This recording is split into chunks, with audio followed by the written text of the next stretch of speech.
दिव्यांग कल्याण विभागात आपल्या कामाचा ठसा उमटवणारे संधी अधिकारी तुकाराम मुंडे यांची आता अन्न व औषध प्रशासन आयुक्तपदी नियुक्ती करण्यात आली आहे। गेल्या 1.5 महिन्यांपासून ते नव्या नियुक्तीच्या प्रतीक्षेत होते। त्यांच्या 21 वर्षाच्या कारकिर्दीतील ही 25वी बदली आहे।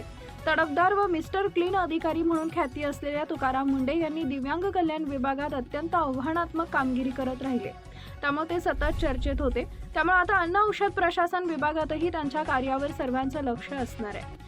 एप्रिल महिन्यात तुकाराम मुंडे यांची दिव्यांग कल्याण विभागातून मदत आणि पुनर्वसन विभागात बदली करण्यात आली होती। मात्र येथील विद्यमान सचिव विनीता सिंघल यांनी राजकीय वजन वापरून ही बदली रोखल्याची चर्चा होती, त्यामुळे मुंडे यांच्यासाठी सरकारने नव्या पदाचा शोध सुरू केला होता। अखेर 1.5 महिन्यांच्या प्रतीक्षेनंतर त्यांची अन्न व औषध प्रशासन विभागात आयुक्तपदी नेमणूक करण्यात आली आहे। तुकाराम मुंडे यांनी सोलापूर इथं प्रशिक्षणार्थी उपजिल्हाधिकारी म्हणून कारकीर्द सुरू केली।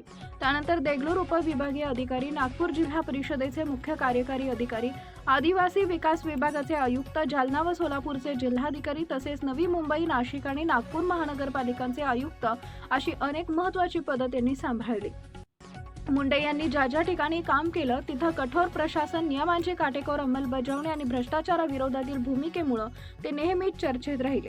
नाशिक महापालिकेत अनधिकृत बांधकामावरील कारवाई, PMPML मध्ये शिस्तीवर भर तसेच नागपूर महापालिकेत कोरोना काळातील कठोर निर्णय यामुळे त्यांची नो नॉनसेन्स अधिकारी अशी प्रतिमा निर्माण झाली। मात्र त्यांच्या कार्यपद्धतीमुळे अनेकदा राजकीय आणि प्रशासकीय वर्तुळात मतभेदही निर्माण झाले।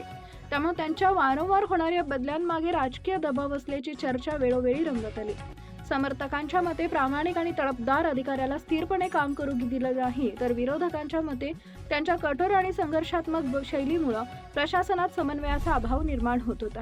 विशेष म्हणजे 2023 ते 2026 या अवघ्या 3 वर्षात त्यांना पशुसंवर्धन, मराठी भाषा विभाग, कृषी आयुक्त, असंघटित कामगार विकास आयुक्त, दिव्यांग कल्याण विभाग, मदत व पुनर्वसन विभाग आणि आता अन्न व औषध प्रशासन अशा विविध खात्यात जबाबदाऱ्या देण्यात आल्या आहेत।